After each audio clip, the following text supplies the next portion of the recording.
We're live. All right. Hi, everybody. This is the very first installment of NoCapes, which is a new interview series where we'll be doing interviews with some prominent speakers and package developers and community members from the PHP community to learn a little bit more about them, their tips and tricks, and just gain their insight. So today I've got Ross Tuck with me. Say hi, Ross. Hi, everybody. Don't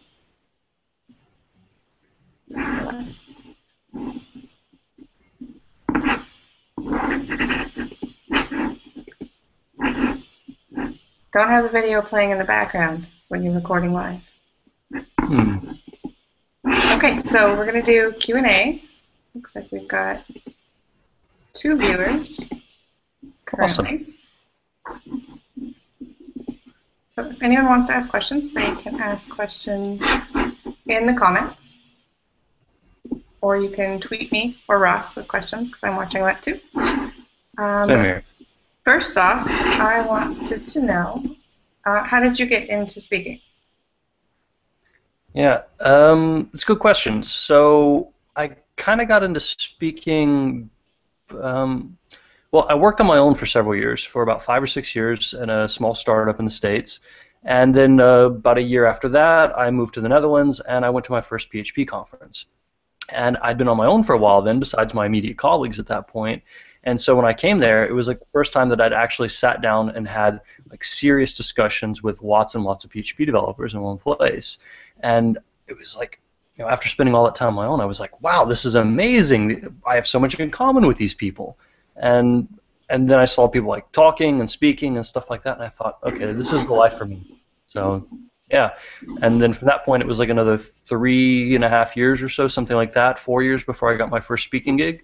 But from that point forward, I really knew that's what I wanted to do. Do you remember what your first talk was on? The very first talk I did externally, like at a conference, was Redis for the everyday developer, which was kind of an introductory talk about what is Redis, what can you use it for, and what can I use it for that's not like an esoteric high traffic site or something like that. And that was a lot of fun. It was kind of fast paced, and I goofed it a lot. It was my first talk, but it went well, and their feedback was good, and that encouraged me to go on and do more. So I couldn't really stop after that point. Like literally, I couldn't stop. I had another talk planned for the day after that already. First conference, 2 speaking gigs, one after the other. Wow. How many talks have you given? I do not know. I think Joined In has me listed somewhere around 2021 or something, but I've done 3 or 4 outside of that for like non-PHP user groups, you know, like local stuff, things like that. So it's hard to say. I'd probably say between 20 and 25 publicly, and then maybe another 5 to 7 as either like private training exercises or internal workshops, stuff like that. So I'd probably about over 30 now. Okay, so we've got a question from Robin that says, since when do you wear that beautiful hat?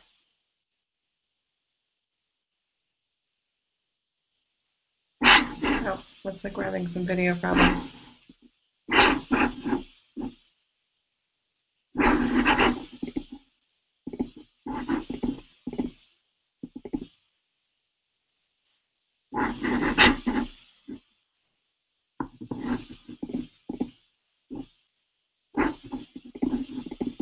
Hold on.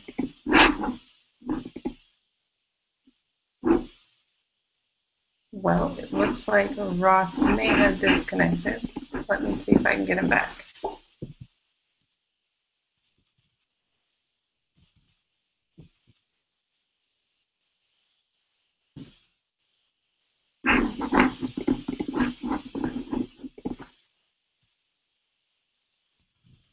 All right, so Ross's laptop is rebooting. He'll be back shortly. Looks like we've got some more questions, though.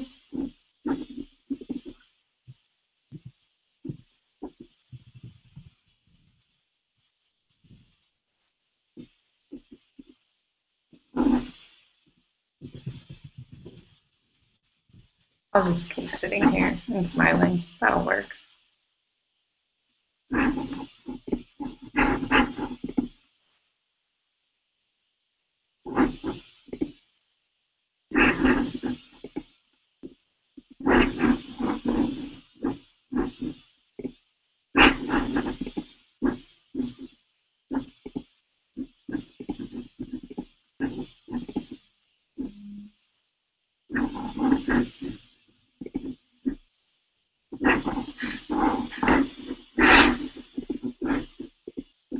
Tell a joke. I'm being told to tell a joke. I don't have any jokes.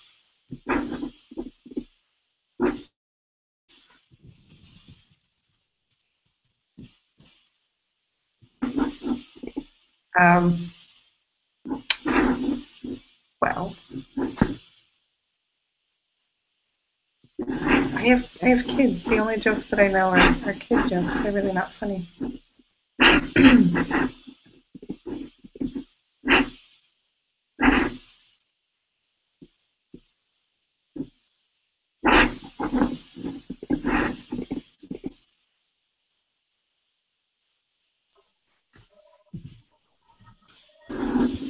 My webcam, my laptop just literally burst into flames, like an enormous jet of flames. Wow. I'm lucky I have eyebrows, man. It's impressive, and you kept a goatee. Like, that's really good. Turns out I'm not so good at improv, amazingly. That was good. Actually, a funny story. I almost got knocked out one time at a conference by Ian Barber. And then, so I was walking to his left, and he was pointing at something, and he goes like this, right? And he doesn't realize I'm behind him. And so I lean back, like Neo style, and then he finishes his conversation. I can't move, or I'll fall over. And then he looks down, and he goes, "Holy crap, that's some Matrix stuff." And I'm just like, "Can you get out of the way now?" But anyways, yeah, so it was like that.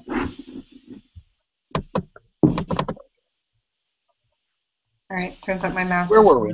so we're going to turn that off. So, you were talking about the first time you gave a talk, and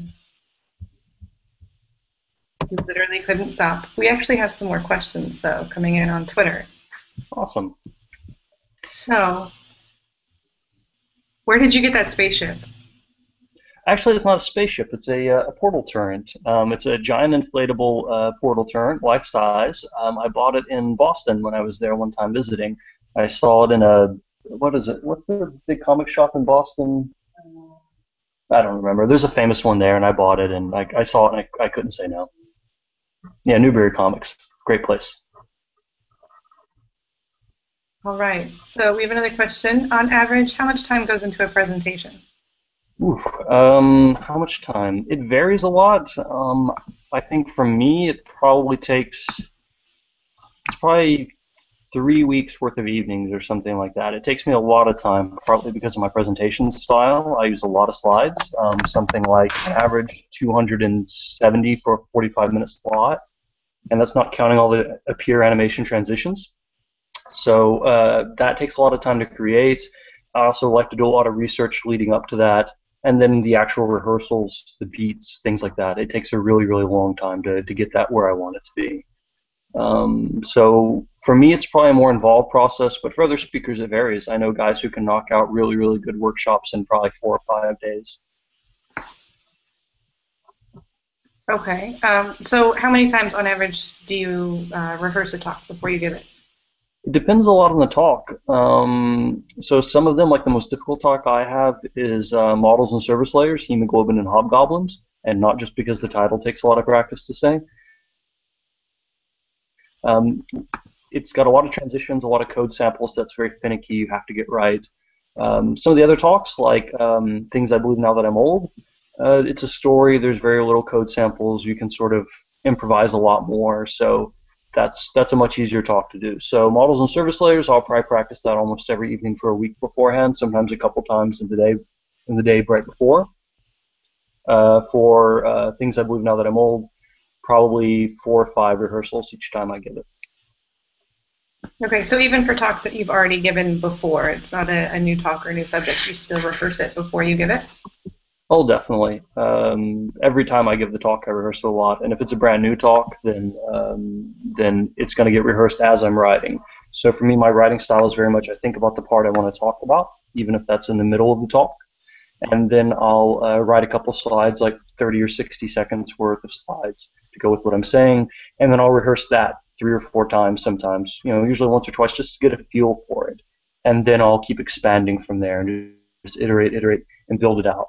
But I've heard a lot of like people who write short stories or novels and stuff. They talk about don't start at the beginning of the story, start at the exciting part, and then build your story around that. And so that works really, really well for me with slides as well. Okay, so how do you rehearse a talk? Do you record yourself? Do you talk to animals or stuffed animals? Yeah, the stuffed animals thing. That's something I actually do. My girlfriend has an excellent collection of stuffed animals. For example, these lovely PHP women elephants that you can get. Um, no sponsorship deal, I promise. Um, but sometimes when I'm giving the talk, I need something to make eye contact with beyond the laptop. So giving your presentation to a stuffed animal or a mirror or something like that is a good way to get a feel for how your body language sits, break the habit of looking at the screen all the time. But I usually do it like straight through, beginning to end, and try and do it in one run through and see how I feel about it. Sometimes I'll double back, I'll tweak a couple slides as I go, try and repeat a part a couple times. That's about it. The part I practice the most often is usually the first 3 or 4 minutes of the talk. If I can get that down pat, and that's usually not even the code part, that's just the introduction. But if I can get that down, because that's the part when you're the most nervous, then the rest of it kind of flows from there. Okay, so here's a question from Mitchell. Do you have a ritual before you go on stage? If so, what is it, and is it for nerves? Definitely for nerves. A lot of it for me. The last 5 minutes right before you start. That's the most tense part. I haven't jumped out of a plane, but I imagine it's like that right before you're on the edge. I like to set up my laptop a couple minutes beforehand, sort of pace around a little bit, get a feel for the space where I'm talking, and just go through all the last minute checks. Are my slides working? Does my remote work? What kind of distance does it work from? Do I have a runny nose? Go use the bathroom first. The normal car trip stuff. Right, car trip stuff. That's good. Since you've been to a lot of conferences and you've spoken at a lot of conferences, what do you think is low-hanging fruit that early speakers could focus on that would make a big improvement? There are two things I think new speakers should really, really work on. The first one sounds a bit Disney, but it's find your voice. Too many people, when they're on stage, they try and imitate somebody else's voice, or they act like other speakers they've seen that they liked, and that's fine. That's a good way to find your voice, by imitating other people and see which ones feel natural. But you have to really develop a rhythm and a pace that feels good to you. That's not just speed, but also your style of slides and how you interact with them, things like that. I think the main practical thing that new speakers goof up on is looking at the monitor, looking at the big screen behind them. It's so tempting when you're up there on stage and you've got this enormous beamer behind you with your slides to just sort of turn around and talk to the monitor and read to the slides and look at what's being projected. But the audience is over here, and you need to pay attention to them. That is something so many new speakers, they just goof on. It takes a lot of practice and a lot of discipline to get right. And that's one of the reasons that I advise, as silly as it is, to do the stuffed animal thing, because it focuses your attention over there. Right, okay. So here's one from Michelle Sandberg. So your talks always have great stories. How do you get inspiration for these stories? To be honest, the stories are all true, but sometimes I sort of make them up as I go along. One of the fan favorite talks I've done is HTTP and Your Angry Dog. I never anticipated having that story in there. What I did is I was submitting to conferences. I submitted sort of an extra HTTP talk because I knew no one would ever accept it. And I thought, oh, I need a funny title. Well, HTTP and Your Angry Dog. That sounds ridiculous enough. So I sent it in, and then they accepted it. And I thought, oh crap, I have to squeeze a story about an angry dog into here somehow. And luckily, right as I announced that I was giving a talk, a former boss of mine who in fact had an angry dog mentioned the dog as kind of a story, and I thought, okay, how do I relate these two things? And And so I kind of BS'd it, frankly. That happens a lot for a lot of speakers, whether they like to admit it or not. The big thing about finding stories for your talk is not so much about having a story in your talk. It's about using the same types of things you'd use in a story. So it needs to have build-up. It needs to have a climax. It needs to have a resolution, like a feeling of closure. I think a good talk has emotion. It's not playing with its audience's emotion, but it has emotion. And just like flashy graphics or fasting or any of that stuff, emotion helps people learn if you use it in the right way.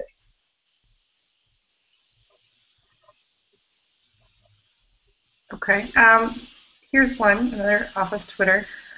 What info do you wish you had when you got started? What advice do you wish someone had given you? Ooh, definitely the fact that time dilates when you're on stage.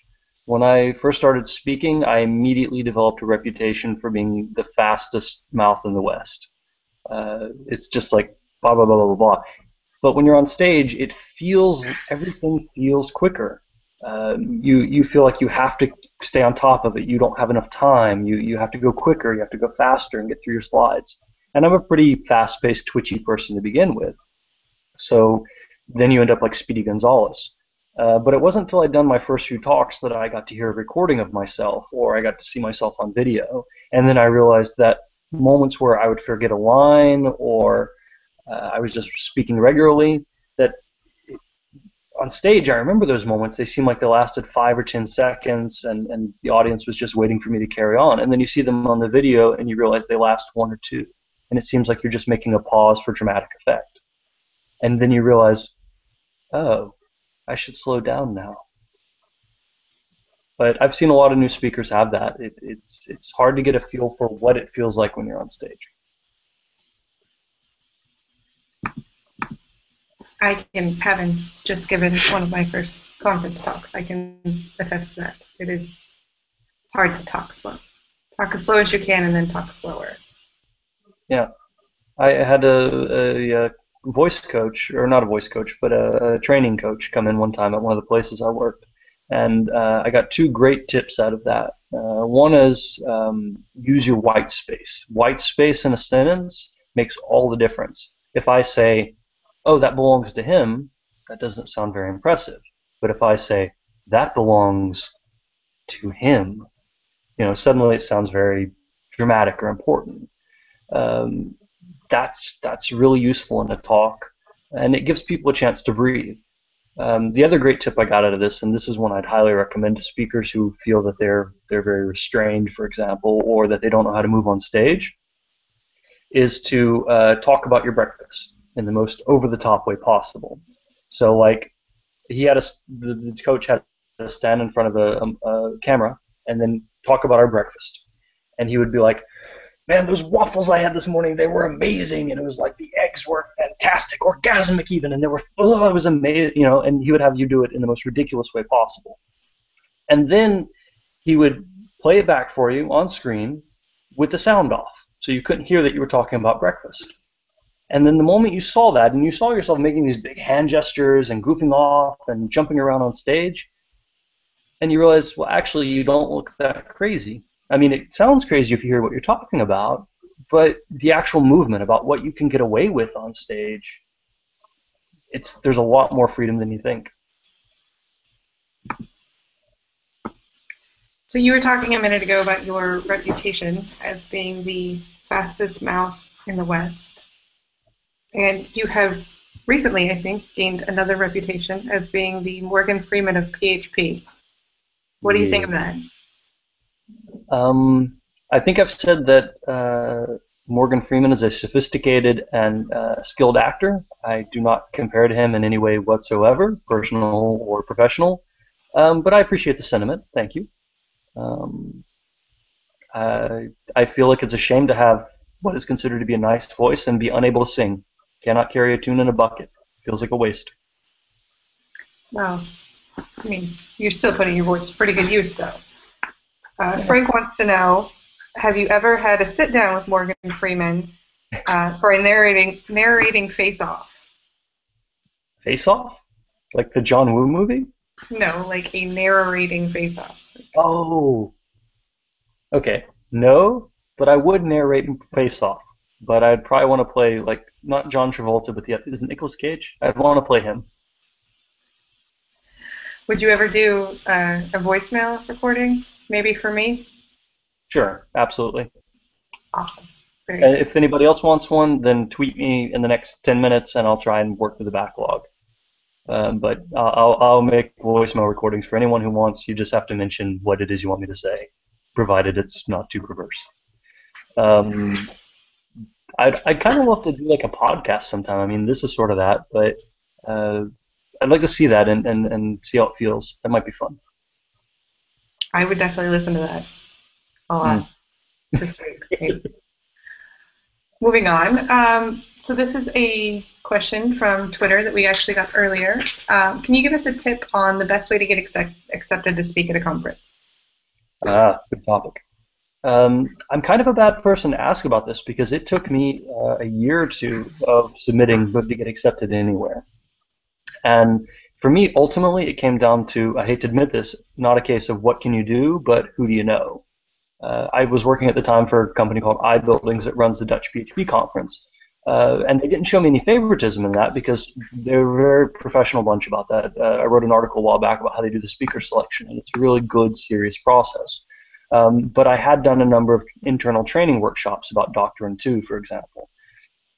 And they realized when I was doing that they saw I could speak. They had seen me speak, and they knew I could do a conference-level talk, given the right motivation. So when I submitted the next year, then they already knew, hey, he can actually speak a little bit.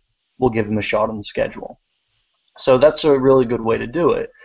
And unfortunately, I think that's the case for a lot of people, that you have to show the right people that you can speak. Part of the way I got my other big break as a speaker is that I got accepted to Confu, like as my third or fourth conference. And I know people have been submitting to Confu for years. The reason I got accepted to Confu is I was giving a talk in Boston the same time I bought the Portal Turret, and I just was lucked out, and Anna Felina, who is one of the organizers of Confu, was in the room, liked the talk, and suggested I submit. And that's how I got accepted. It was just right place, right time, and I got lucky in several regards.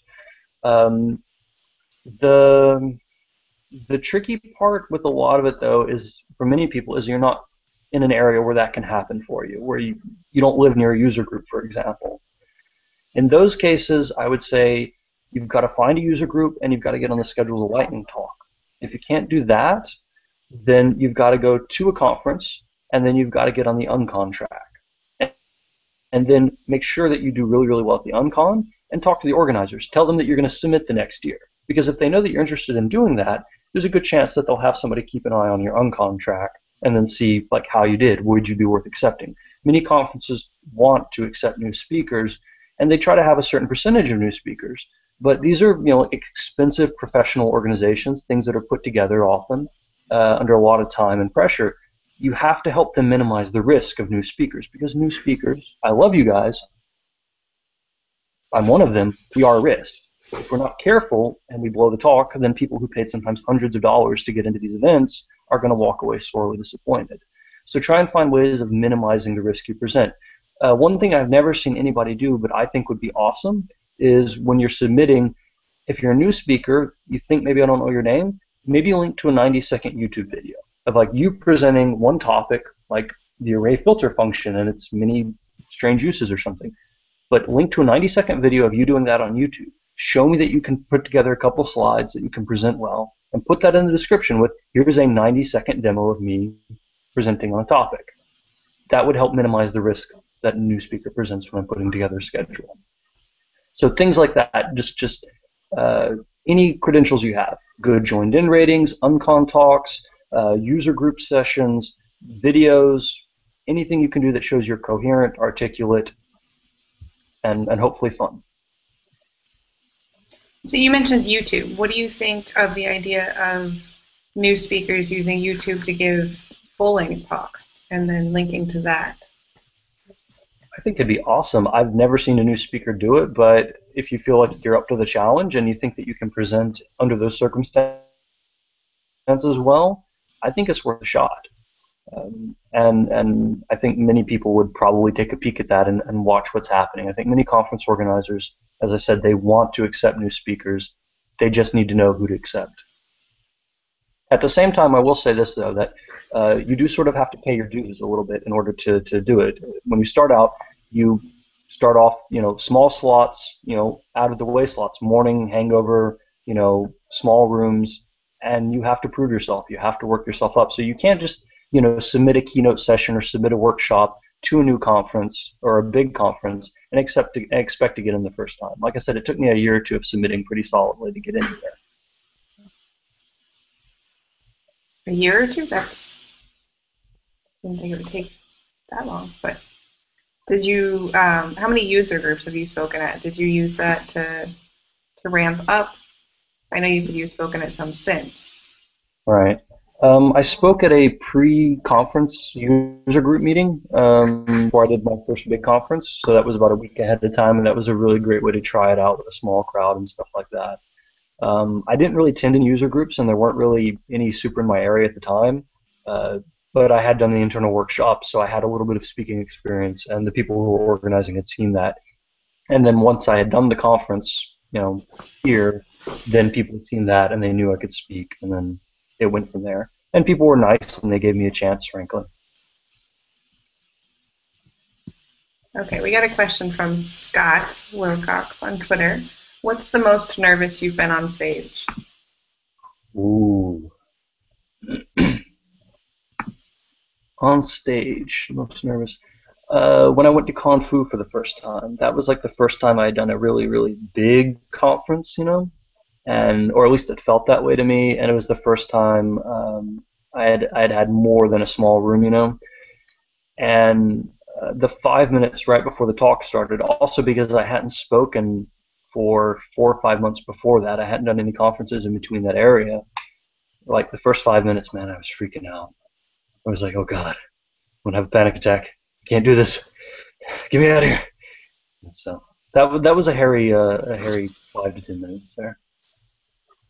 Do you still get nervous? Every time, totally. You get better at hiding it, and it never gets easy. It does get a little easier, but especially when you haven't spoken for long gaps in between, then you get really, really nervous. So like I spoke in March at PHP Northwest, and then I didn't speak again until Redevelop in the middle of August, and that was very nerve-wracking because it'd been 5, 6 months at that point. I was like, is he going to come back in time? So what do you do to combat that then? How do you get over it? I really, really focus on the details. I check my slides a bajillion times. I look at the room. I look for what are the side angles in the rooms. I look for uh, you know, people I know in the audience and things like that. That helps me a lot. What else? What else? To be honest, I don't really have any good techniques or something I do sometimes is take the slot before my talk off to go hide in a small corner and review my slides somewhere. That's something that usually it helps me speak better and it helps calm me down a bit. But otherwise, I don't know. Stay off the caffeine for the day. Really, you don't do caffeine when I you don't like speak? I don't like coffee, so that makes me a bad developer, I guess. Um, A little bit, yeah. yeah, green tea maybe. I don't know. I really don't think that counts, but good try. Nobody's perfect. Michelle wants to know how you dealt with that nervousness at Confu, and did your talk still go well? Uh, the talk went pretty well, I think. Not my best work, but it was pretty good. I was happy with it at the end. Um, I freaked out a bit, and then I went on stage and I did it anyways. And I think that's probably the case for most of these things. I wouldn't compare myself to like a stage performer or a playwright or something, but I remember hearing years ago that who was it, like Barbara Streisand or somebody. I mean, somebody's been on stage more than I'll ever be, like probably in a year more than I'll ever be in my entire life. Horrible stage fright every single time. I think maybe it's a personal thing. I think you do it, and you deal with it, and you get on. Have you ever had a really bad response to one of your talks where the audience didn't like it or it got really bad reviews?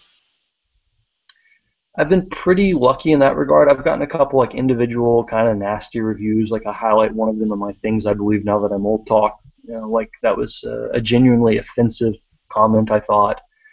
Um, and I've had a couple people like tell me like personally or whatever they didn't like it or it wasn't, you know, it was something they didn't expect. You know, that's kind of a shame. It hurts your feelings a bit. But at the same time, you can't please everyone. You just do the best you can. And honestly, I appreciate it when somebody has the courage to tell me they didn't like it. Many times, especially on Joined In, sometimes I feel like people are a little bit too nice, and it's okay to give constructive feedback. Right, right. The constructive feedback is helpful. Um, the less the constructive feedback, I guess, just makes us stronger. Yeah, in those cases, it's kind of like if you can't say anything nice, don't say anything at all. Okay, follow up to a previous question is imagine them naked good advice? Considering most of the developers I know, probably not good advice. Okay, so we talked a little bit about your reputation and about you being the Morgan Freeman of PHP. How does it feel to have people looking up to you? Um, in a word, uncomfortable. In another word, kind of creepy. I don't. I have a joke that I take my work very seriously. I don't take myself seriously, and the idea that people would think I'm a role model or that they would look up to that, I'm like, man, there are so many better people you can be looking up to, and I usually try to point them to somebody who actually deserves the respect. I don't really see myself as a groundbreaking engineer or anything like that. I think that I try and take techniques that are perhaps just on the edge of inaccessible, and then I try and make them a little bit more friendly for regular developers. And I hope that one day I'll do more interesting work in that regard. But that's what I think I do really well right now. But if you're going to respect somebody, then go respect the people who broke the ground with the original techniques, not the guy who's made it into an entertaining point. Well, uh, at risk of making you uncomfortable, I do think that you're very worthy of being looked up to. But that's a decent segue into another question we've gotten a couple times is who do you look up to and who do you see as a role model for yourself, either for speaking or as a developer? Yeah. At the risk of making him uncomfortable, I admire Igor a lot, actually. I really like what he does in terms of bringing the new techniques and a different perspective to a community that sometimes sorely needs it. And I admire the gumption and the determination it takes to stick with a different perspective. Um, Other people I admire. I really like Matthew O'Finney because he's such a down to earth guy. He could really let what his work on Zen Framework go to his head, but he never does. He's one of the kindest people I've ever met in my entire life. So I really admire the balance that takes. On a larger scale,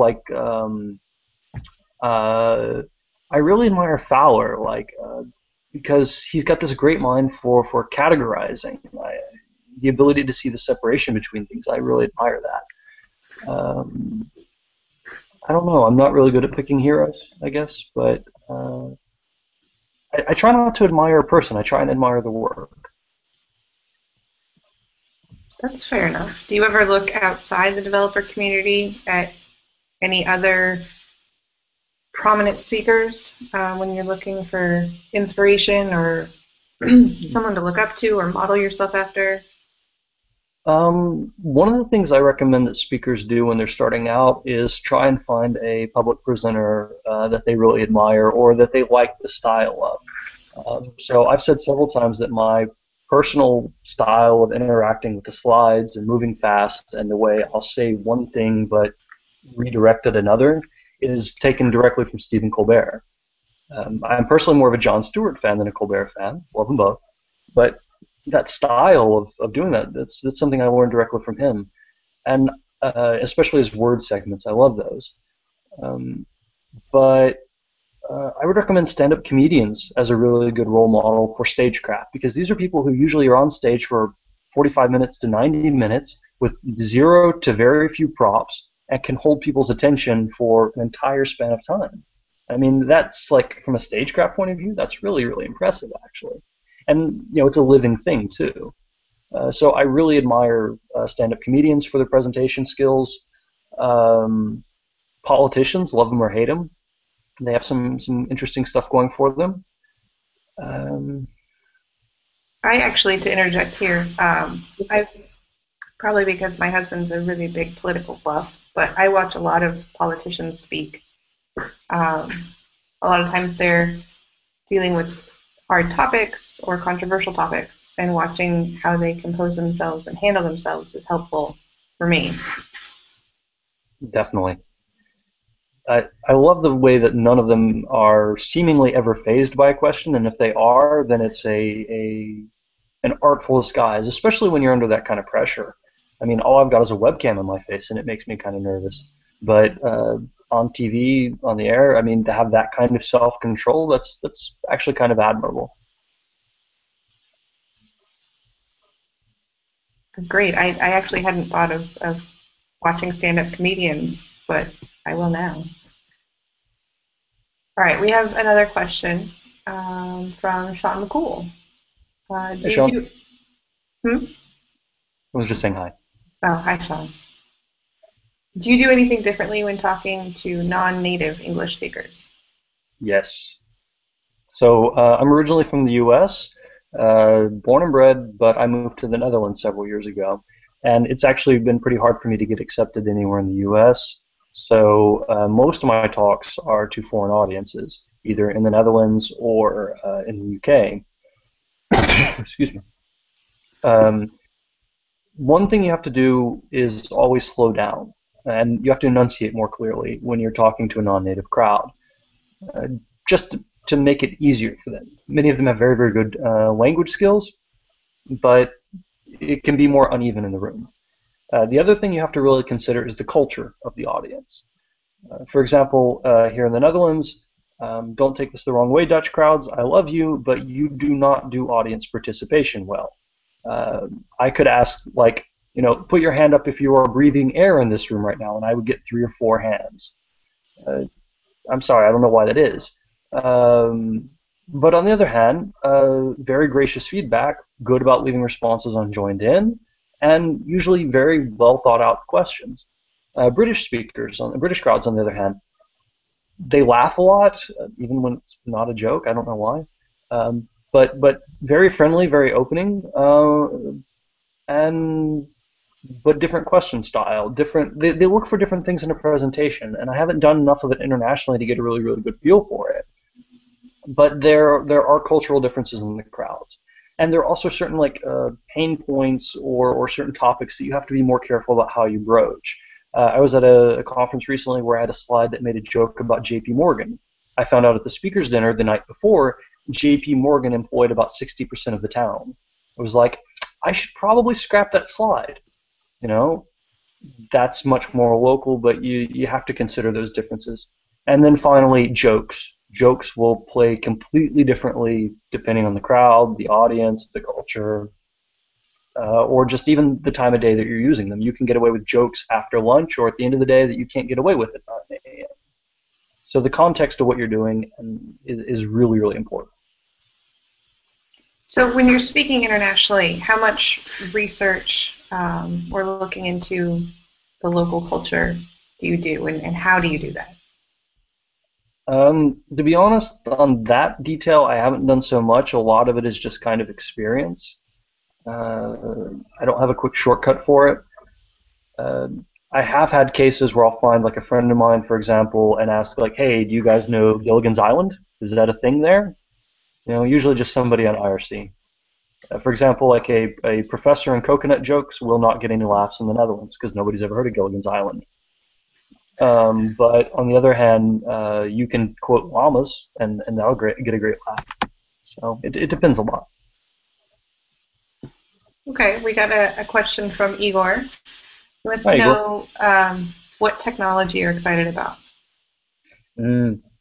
So I'm kind of really into architectural stuff right now, like the DDD, service layers, CQRS, event sourcing, all the hit buzzwords right now. I find that stuff really interesting, and I'm curious about that. I'm also kind of doing a back to basics thing right now, so looking a lot more at solid and seeing like, do I really understand that kind of stuff? Um, so I'm not really interested in a specific technology right now, but methodology is something I'm fascinated by. Um, if I had to pick like a tool I really really wanted to play with, his talks about how cool closure is makes me really excited, and I'd love to do more with Golang. That seems like it really scratches a sweet spot for me. Yeah, I too am very um, infatuated with Lisp at the moment, thanks to Igor. So, yay for that. You're doing God's work, son. Yeah. Okay, so James Ticktum, and I'm sorry if I mispronounced that, wants to know. He says, I feel that the most important thing I should convey when talking is passion. What do you feel is most important? Hmm. I think you have to keep in mind that what you're doing is for the audience. Um, Passion is basically, like I said earlier, it's emotion that helps engage the audience. It helps them learn better. But it's not the only way. Whatever you do has to be for the audience and the context around it. So anything you can do to make it friendlier for them is really what's important. I try and sharpen stagecraft because I think it's fun and it's a race I run for me. But in the end, everything you do should serve the audience. Um, I think Anthony Ferrer talked a little bit about a while back on how good speaking skills are actually kind of dangerous because they can make bad ideas sound good. Uh, that's an important point about what we do. So I would say that the most important thing when speaking is keeping the audience first and foremost in your mind. Anything else is secondary or should be supporting that. Okay, speaking of audiences, do you ever have trouble or uh, nerves? I guess when I was in Amsterdam speaking, the Q&A part probably scared me a little bit more than the talk itself. Yeah, definitely. How do you feel about that? How do you handle it? What are your tips and tricks for handling Q&A? Yeah. I think you have to do a really, really good job when you're writing the slides and anticipating the questions your audience are going to ask and answer them during the talk. If you do a really, really good talk, then most of the questions uh, are going to be, very specific cases or maybe clarify a point or feedback. That's the ideal scenario, I reckon. Um, for handling maybe more difficult questions or people who have a particular point of view, I think the most important thing is to never be rattled, to never let somebody make you angry on stage, because the moment you do that, you've lost control of the situation and handed it over to them. So you always have to sort of take a distance from it. Uh, you can usually identify these questions when they're coming and have a moment to prepare, because they often come with an elaborate backstory or a "don't you think," you know, that's a tip for audiences, by the way, that if your question requires an elaborate backstory, you probably shouldn't ask it in public. Ask it in private. Um, the other rule, by the way, of asking questions at a conference is if the question makes you look smart, you're probably being a jerk. That one's not mine. I can't remember who said that. But you can usually identify these tough questions coming from a distance. That gives you a little bit of time to prepare. The most powerful weapon you have in your arsenal when somebody is trying to get you to say something you don't want to say, or they're trying to make a point out of you or something, is to say, well, that's interesting, but come talk to me about it afterwards. Come talk to me about it afterwards is the best weapon you have about that, because it gives everybody a chance to de-escalate the situation and then for you to address whatever the original point is. And sometimes they have a legitimate point, but you don't want it to turn into a shouting match or an argument on stage. That serves nobody. You know, so if you're prepared to de-escalate and handle these things one-on-one, like you talked about in your talk, then I think that's usually a better way to handle the situation. And then finally, as a speaker, don't be afraid to say, I don't know. I think devs are pretty good at smelling BS. And if you try and send it out from on stage, then they're going to call you on it. You're just making yourself a bigger target. So I don't know. Let's find out together is a good approach, a good attitude to the situation. Yeah, that's really good advice. You know, when you're speaking on a topic, you're kind of seen as being an expert of sorts in said topic. Do you ever fear that you're going to be giving a talk in front of someone who may know more than you, or several someones, and does that worry you? Does it scare you? It scares the crap out of me. What scares me the most about speaking is that you're going to give a talk in front of somebody who knows a lot more than you do about the topic, which has happened several times to me, and that's fine, you know, because often these people want to come up and discuss, and you'll learn more about it, and that's okay. I think the most terrifying thing for me personally is being in front of somebody in the audience who knows more and wants to demonstrate that on you in front of a crowd. I think it's one thing to follow up with like errata or say, you know, hey, I was wrong about this, or I've added some corrections to my talk, or something like that. I've done that with one of my talks and said, hey, the stuff contained in here doesn't really relate to this. Go see this other talk instead. But that's a terrifying scenario. It hasn't happened to me yet. I've had some people give me pointed feedback about things they thought I could improve in my talks, and I was happy to get it. I want to hear it. It's part of the reason I speak is to learn more from people who do know more. But there's very little you can do about somebody who's genuinely better than you. If I were to give a talk about symphony and Fabian was in the audience and wanted to make an example of me, yeah, I don't think he would ever do that. He strikes me as a nice guy, but you know, I'm just going to have to take my beating and deal with it. And I don't have any good tips for that. But I think it's a constant fear. You know, nobody likes being called out and made a fool of. Exactly, and I think that might be a good time to say, let's talk about it afterwards. Definitely. And you know, and if somebody really does call you out on it, that might be a good time to write a blog post with some fixes and stuff like that, and then post it up on your Twitter feed afterwards. I think that there's nothing cowardly or wrong about doing that. And I think that the real thing that's the real point for this for a lot of people, and kind of the topic of NoCapes in general, though, is this idea that just because you're a speaker, that you're somehow also an expert. I tweeted a couple days ago that people who offer content on a subject are often not experts, just really, really optimistic. I think that's probably the case for a lot of us. Like I said, I don't see myself as breaking new ground in techniques right now. I'm just trying to make them more understandable and make them more accessible. If you want to know more about DDD, don't listen to me. Go listen to Eric Evans or Von Vernon or somebody like that. You know, go read a book on the matter. I'm just trying to help it make sense in PHP, for example. And the same thing with Redis. Don't listen to me. Follow Anti-Res on Twitter. Things like that. Absolutely, and that is kind of one of the goals of NoCapes, is to show that the people up on stage are people and really no more or less awesome than the rest of us. Yeah. That's to say, by the way, that there aren't some who are genuine experts like Anthony Ferreira. You know, excellent speaker, also extremely knowledgeable. You know. But I'm just saying that nobody is perfect. Right, agreed. Okay, so we have another question from Gary Hawken. Do you like cake? If so, what's your favorite type? Ooh, I love cake. I like strawberry shortcake a lot, but I also like ice cream cake. Ice cream cake is amazing.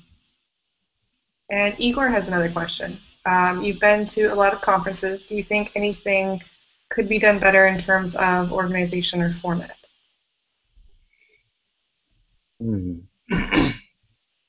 One thing I've noticed a lot of conferences doing lately is varying the time slots. So it could be 35 minutes instead of 45, or 20-minute formats and stuff like that. I think that's difficult to reuse talks. So as an organizer, I kind of like it because it encourages people to stick to a better schedule, or it encourages original talks or original takes on the talk.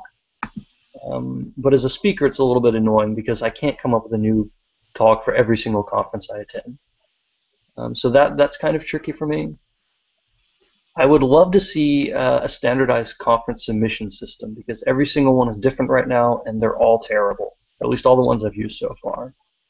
So I'd love to have like a reverse joined in where I could say like I want to have like these are my talks and I want to send them here. Click, click, click. Um, in terms of format, I would love to see unconferences get a bit more love. Mini conferences are doing a better and better job at that. And I would love to see a more dedicated lightning talk track. And I would love to see a crazy talk track. This is something I've campaigned for in the past, where you have a conference that's on on a particular subject like PHP, for example, but you also run, say, a parallel track next to it that's nothing but like completely outlandish topics in addition to it, like Lisp or Datatomic or just anything and everything. I would populate it entirely with Igor if I could, but he'd probably reject that. Um, but I would love to have that sort of like cross pollination happening. One of my side projects aside from speaking is a new user group called Code that's here in Utrecht in the Netherlands. And what's kind of different is that it's a cross language user group. So me and my co-organizer Lucas, we're trying to bring in any topic that we just find vaguely interesting technically. So like the first month we had a PHP speaker about package design. The second month we had a guy come talk about async programming in Python, and another speaker about ZeroMQ. And then this month we're going to have a guy come talk about Scala, and like maybe how hybrid languages work and how you can use it. That's sort of cross-pollination. That's where interesting things happen. So I would love to see more conferences encourage that type of cross-pollination because right now they tend to be very, very focused on a particular niche. Absolutely. I think we can definitely learn a lot from other languages and other technologies. I'm a big fan of the Igor track. I think we should do it. So you're organizing a user group. Have you ever been involved with organizing a conference, or is that something you're interested in? Yeah, I was a little bit involved. I helped host the Dutch PHP conference, not this year, but the year before. And the folks there, they were really gracious in letting me get involved with that. I thought it was a really rewarding experience. But it also takes a really, really, like, you see how many moving parts there are, how dedicated folks have to be to deliver this stuff on time. And I've also seen a couple other groups like sort of, help organize a conference from behind the scenes. I was speaking at one conference in Boston a couple years ago, and they didn't have enough manpower to do the goodie bags and the T-shirts. And I was there the day before for a sound check, and so I ended up staying like 2.5 hours to help stuff flyers into bags and things like that. The amount of work that goes into it is absolutely bonkers. Have you ever, so in the Dutch PHP conference that you were part of planning, were you part of the speaker selection? Yeah. So that was with my previous employer, iBuildings. I'm freelance now. Hire me. Just kidding. But they have a system of a committee. So I was like one of 8 or 9 people. I noticed that every conference kind of does a little bit differently, but the common denominator is usually a committee that goes in, ranks and scores the talks, and then they take an average score. Or it's somebody who really knows the community and is really tightly, coupled with a lot of speakers, new speakers, up and coming user groups, stuff like that. And then they sort of like help handpick these things. So there's no common system for doing that, but it's usually an aggregate of some kind. Is there anything specifically that they're looking for, when you're doing speaker selection? As I said, the big one if you're a new speaker is to try and minimize the risk you present because like new speakers they're like R&D departments, right? You have to have them, but they're also risky investments. So help show them that you're a good speaker. If you're submitting to an international conference, one of the smartest things you can do is submit multiple talks. Minimum 2 or 3, maybe as many as 5 or 6. Throw in ideas, let the conference pick which ones are good. But if you're going to an international conference and they have a limited travel budget, then you need to make sure that you send enough talks that they can get their money's worth out of the airfare and stuff. That's not like a thing that most conferences really consider. But it is something that they have to keep in mind. You know, they don't want to compromise the quality of the speakers. But if they're going to fly you in and put you in a hotel or something, they usually want to get 2 talks out of it. So just submitting one will not be enough. Okay, so for your talk specifically, you have some pretty interesting names. You've got HTTP and Your Angry Dog, Hobgoblins and Hemoglobin, I think. Hemoglobin. Yeah, I'm saying that right. Those are kind of off-the-wall names for talks. How do you come up with the names for your talks? I'm totally full of crap. Okay. That's basically the methodology. I just pick something that sounds kind of funny or amusing to me, and I go with that. You know, partly the titles are a gimmick. They hopefully help the talk stand out and make people curious. So just like a catchy title in a book. But that's really about it. I mean, it should relate to the talk. You should use it in there somehow. But I would rather encourage people to sort of look at the descriptions. That said, many people do not, so you should have enough in the title in order to help people figure out what you're going to talk about. So even hemoglobin and hobgoblins, I mean, the first part of the title is models and surface layers. That should give you an idea about what you're coming to see. Right. But I really hate it when the talk is something like, you know, Introduction to Redis. Come on, a little pizzazz. You think Pizazz helps either helps you get accepted or helps when people have the choice of a couple different talks in that slot? Do you think it helps attendance? Both. I think both help. It's cheesy perhaps, but it does help. And again, it's like I said, if you're going to use a bit of pizzazz, then you know do it in such a way as to make the talk more interesting, so that people stay awake and hopefully they learn more. So when you're submitting talks, do you always have the entire talk written when you make the submission, or do you write it after you accept it?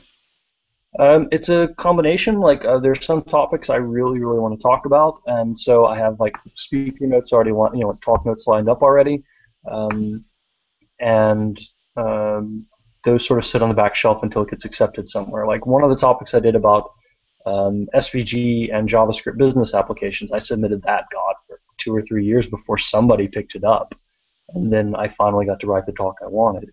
But I don't ever really write the slides and the complete talk beforehand until it's accepted somewhere because, as I mentioned, it's a big investment of time and it may never take off. You know, I would say fully half or more of the talk ideas I've submitted have never been accepted anywhere. So, you know, it's ludicrous to try and invest that much time ahead of time. So my advice is usually think up the topics you want to talk about, make sure that you know enough to be able to research the rest you need to know in the time that you have allotted, and then send those in and get them accepted before you write the talks. The difficulty with that is if you have like 3 conferences, they're all in a 2-month period, and they all want a different talk you submitted, then you're going to be very busy quickly. And that's a situation I've been in, and you really have to manage your time and be careful about doing that. So my advice is like come up with the talks you want, send them out in batches, and then like plan for the worst case scenario of, you know, these are like talks that I really want to do, because they will always pick the one that you never expected they would. Okay, how many times do you give your talks before you retire them? It varies a lot. I've had one talk where in the end I wasn't really happy with it, and so I retired it having done it a single time. That was extending Doctrine 2 for your domain model. I wanted to write a talk about Doctrine and domain models, but I ended up writing a talk about like tricks that you could do with Doctrine 2 unit of work. It wasn't the information I wanted to give people, so I retired it after having done it a single time. On the other hand, some of my talks like HTTP and Your Angry Dog, I've probably done 8 times, 9 times, something like that. And I said it was retired, and then I had 2 conferences accept that talk again this year. I have no idea why, but they did. So if it's to an audience I feel hasn't seen it already, then I'll do the talk again, because I'm trying to help spread that information. If it's to a group that I think has seen it, I've submitted it to before and they've said no previously, or I did it at another conference in the region or something like that, then I won't submit it again. I'll retire it for that area at least. But there are very few talks that I wouldn't give them again, provided it was to a new audience and that I felt the information was still correct and relevant. Do you ever worry that you're going to give a talk and the audience has already seen it? Yeah, all the time, especially as I do more and more of the same talks through Europe. Um, I find it kind of interesting because on most conferences that's not a big problem because they'll just go to another track. Um, but I've been at a couple single track conferences where that's happened, and then people have told me, especially with the things I believe now that I'm old, because it's been a keynote talk, so people are forced to see it. I'm sorry. Then I've had people see it twice now and say they liked it both times. So that's a really good feeling, and I enjoy that. But I mean, you always have the option at a conference, anyways, of a hallway track, which is often one of the most fun and rewarding. So, you know. Yeah. Okay, so we're about out of time. What parting remarks here? What advice that we haven't covered that you'd like to impart? The main thing about speaking is that you don't have to have sort of an exceptional talent for it. You don't have to have exceptional knowledge. What you have to be willing to do is work really, really hard. If you want to do it well, then you have to put in the time to focus on all the little details. You have to focus on how long does it take to transition from this slide to that one. Does the story make sense if I go from this topic to that topic? Will the audience be feeling tired at this point? You have to ask yourself really difficult questions every step of the way, and then you have to be willing to iterate again and again and again and again. Some of the best talks I've seen were not very good talks the first time I saw them. You know, everybody has to be willing to get better. And odds are that if you see a speaker that you really, really like, or you like their presentation style, that they spent many, many hours practicing to get that good. And so you shouldn't hold yourself up to an unrealistic expectation that you will automatically be that good or consider yourself a failure if you're not, because you probably just need more time. I think almost anybody can do it. It's just a question of perseverance. Okay, well, thank you. I, for one, learned a lot, and I had a lot of fun doing this. I appreciate you giving your time today. My pleasure. Thank you for having me. All right, thanks, Ross. Have a good Bye. evening.